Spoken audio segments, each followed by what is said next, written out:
this thing said,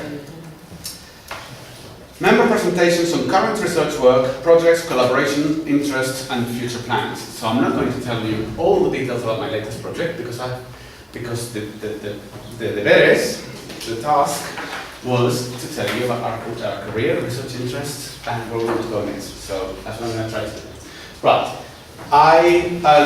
My research interest started with digital literacy.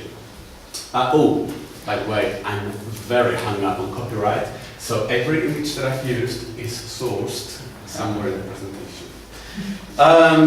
So I looked at how this was back in '97, looking at how people used, what people thought of using online resources at the time, which obviously is completely useless now.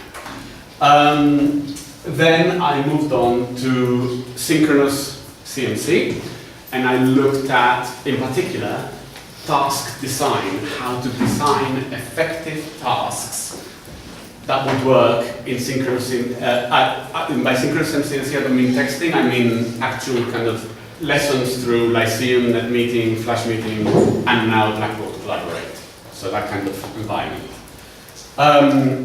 Sorry, I published a couple of things on electronic literacy. I published about 4 papers on SCMC, looking at task design, looking at how students felt about it, how tutors felt about it.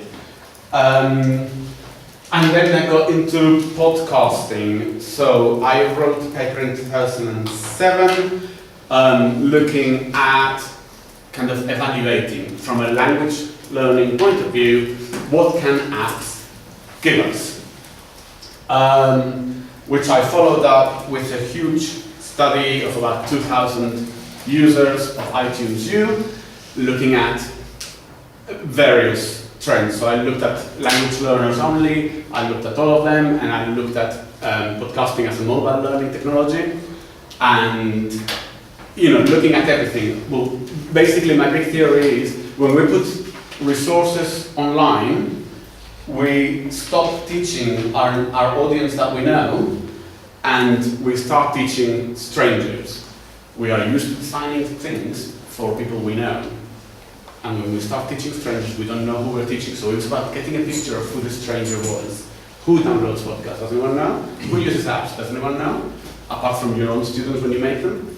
So that's what I was looking at. Then I'm moving on to apps, and I'm kind of doing the same thing. Again, when we create an app, we're teaching strangers. So it's about who uses them, how do they use them, and for language learning in particular.